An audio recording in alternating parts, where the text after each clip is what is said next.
Nandito na sa Land of Dawn ang bagong hero na si Marcel.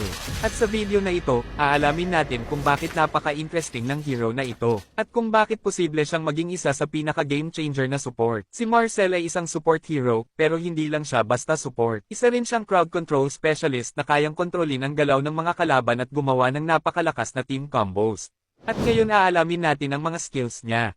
Simulan natin sa kanyang passive. Ang Platinum Snap. Kapag dumikit si Marcel sa kalaban, magsisnap siya at mapapatigil ang kalaban sa mismong pwesto niya. Kasabay nito ay makakatanggap din sila ng damage. At hindi lang iyon.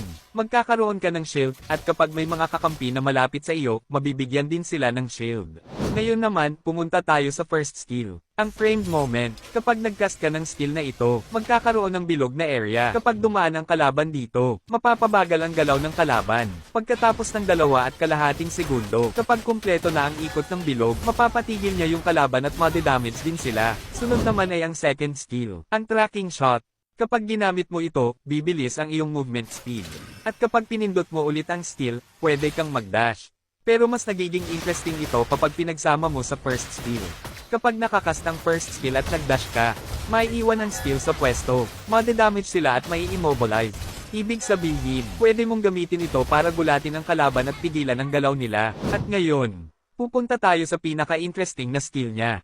Ang kanyang ultimate, ang Golden Hour. Kapag ginamit mo ang Golden Hour, lahat ng nasa loob ng area ay mapapatigil.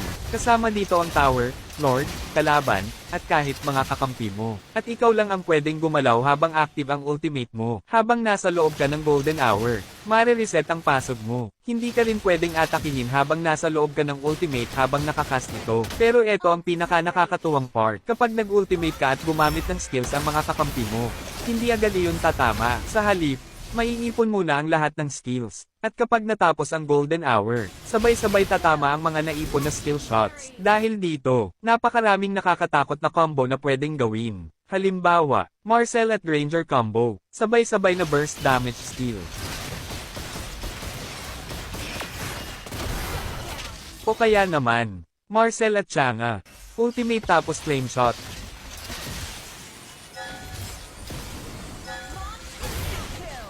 Kapag tama ang timing ng combo, literal na mabubura ang kalaban sa mapa.